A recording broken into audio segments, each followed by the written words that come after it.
Hola, buen día. Bueno, retomamos el tema que habíamos dejado pendiente en el día de ayer. Estábamos hablando de bienes de uso. Hablamos del anexo que era necesario confeccionar para, de alguna manera, detallar esa suma que representa el neto resultante que se expone en el estado de situación patrimonial. Y dijimos que nos faltaba aún analizar el tema de la medición de estos bienes a su valor corriente, donde adoptando el método de la revaluación que permiten hoy las normas contables en Argentina, así como también el mismo método de la revaluación que acepta la norma internacional sobre propiedades, plantas y equipo, esa contrapartida del mayor valor para la normativa argentina se expone como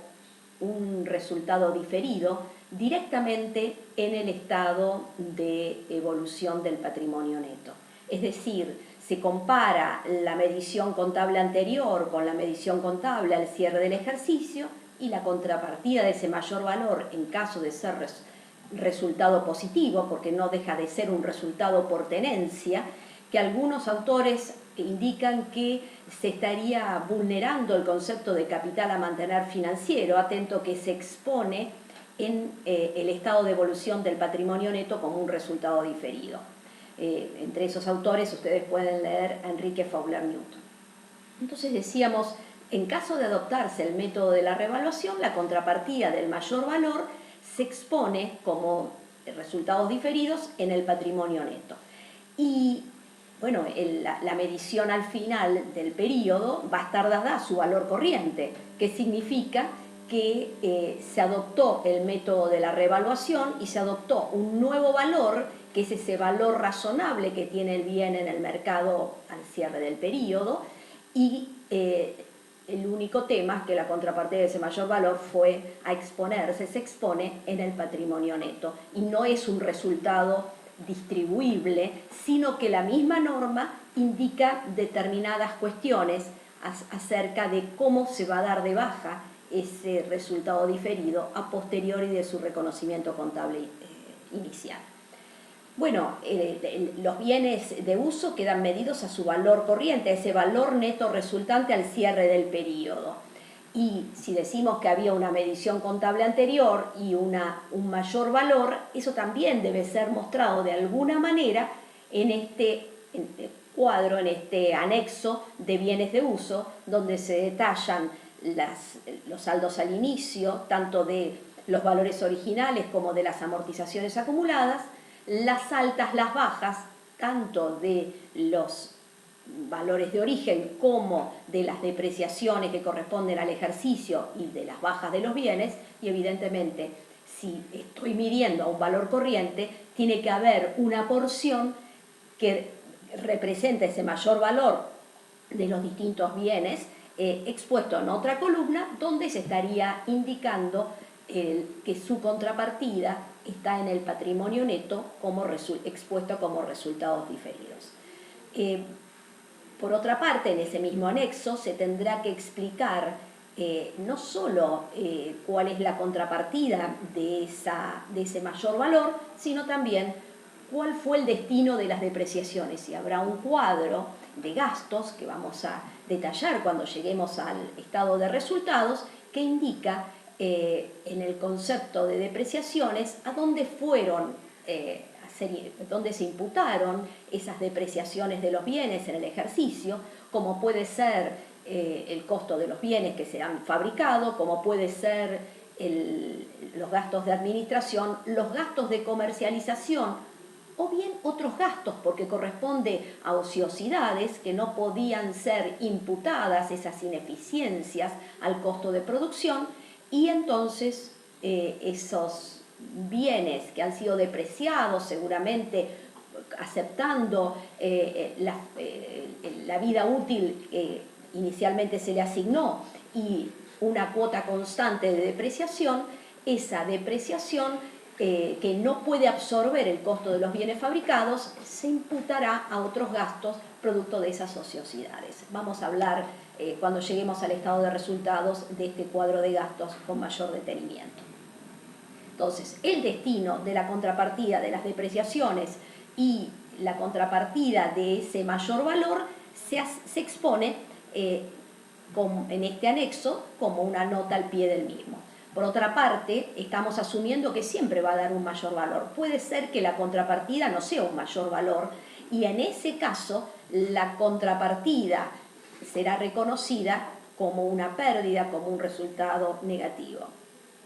Cuesta pensar que un ente entre por el método de la revaluación para reconocer ese resultado negativo. Seguramente que en algún momento, previo a ello, debió haber considerado que esas medidas contables de estos bienes medidos al costo superaban el valor recuperable por alguna causa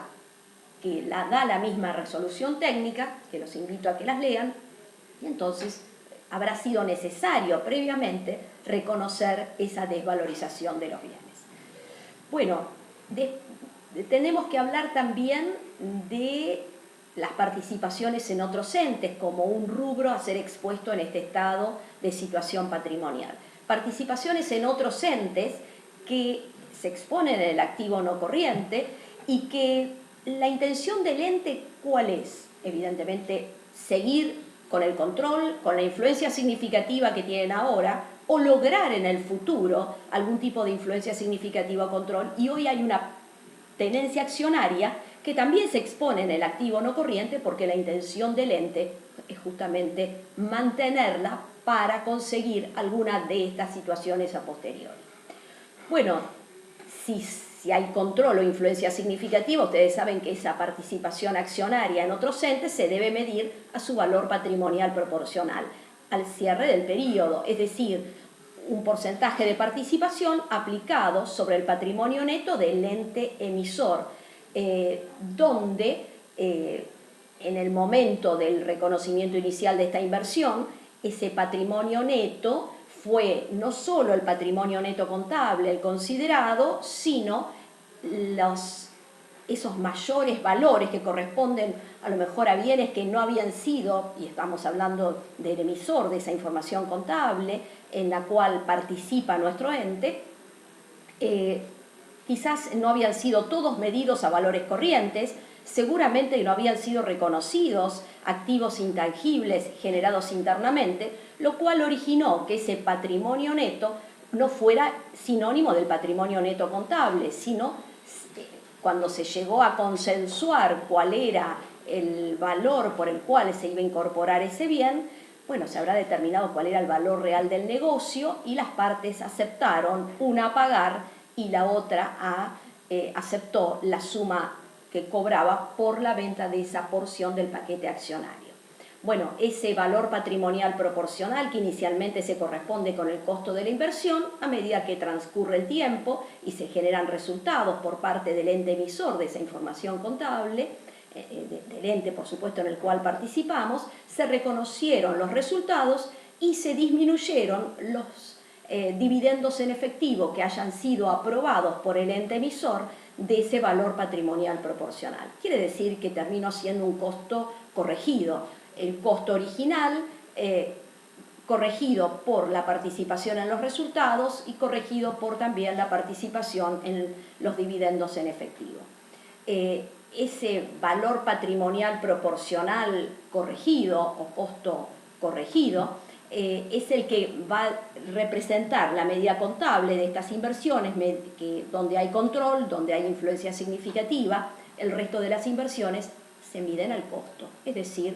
se mantiene el valor por el cual se incorporó inicialmente el activo y si el ente emisor aprobó su asamblea de accionistas algún dividendo en efectivo, el método de costo hace que ese dividendo en efectivo haya sido reconocido como un resultado positivo y la contrapartida habrá sido el crédito y luego el efectivo por el dividendo cobrado.